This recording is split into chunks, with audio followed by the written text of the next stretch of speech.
যারা এসেছেন শুনতে আই এম এ জাহিলিয়াত চলে গেছে, আও আমি জাহিলিয়াত চলে গেছে। কথা বলেন না কেন? আমরা কোরআনে কারিমের যে রং এটা এখন সামনে দেখতে চাই। সিবাগাতাল্লাহ ওয়া আহসানু মিনাল্লাহি সিবাগাতা ওয়া নাহনু লাহু আবিদুন। তোমরা আল্লাহর রঙে রঙিন হও। আল্লাহর চাইতে সুন্দর রং পৃথিবীতে আর কারো আছে?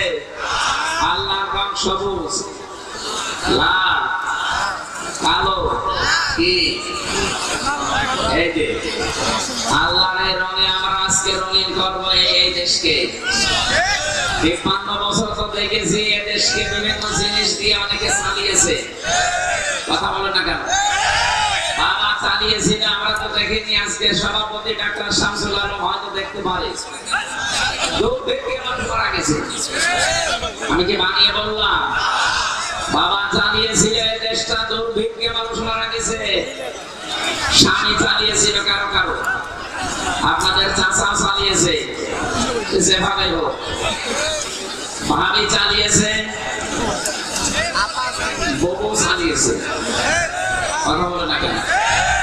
যদিও বউ ৮-৯ দিন ধরে একটা মিথ্যা কথা সারা বিশ্বের মোড়লদেরকে শোনাচ্ছে যে আমি নির্বাচিত ছিলাম, আমাকে উৎখাত করা হয়েছে। এটা কাহা মিথ্যা কথা। আজকে ডক্টর হাবিব সাহেব পড়ছিলেন না হুয়াজে তাবাকু।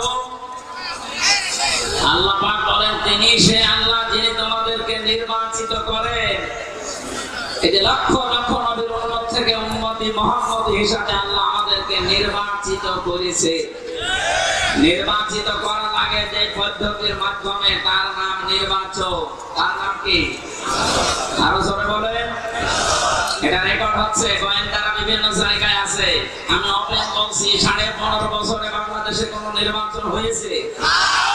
কি মিথ্যা কথা! আপনি একটা হাসি মানুষ, আপনি একটা হাসি মানুষের কথা বলেন কি করে যে আমি নির্বাচিত ছিলাম? এই ১৫.৫ বছর তো নির্বাচনই হয়নি। এক কথা বলেন না কেন? আপনি যদি ঘোড়া কেউ জিজ্ঞাসা করেন এই ১৫.৫ বছর যারা ছিল ওরা কি নির্বাচিত ছিল? ঘোড়া কথা বললেন। শয়তান পর্যন্ত বিশ্বাস করে না। এক কথা বলেন না কেন? কারণ নির্বাচনের আগে আপনি ১৫৪ জন ডিক্লেয়ার দিয়েছে, তার মানে নির্বাচন হয়নি। কথা বলেন না কেন? আর এর আগের বার একেবারে দিনের ভোট রাতে করে ফেলেছে, তার মানে নির্বাচন হয়নি। দিনের ভোট যে রাতে হয়েছে বাংলাদেশে প্রমাণ আমি দিয়েছি। আমার সাথে এক ওসি ছিল জেলখানায়।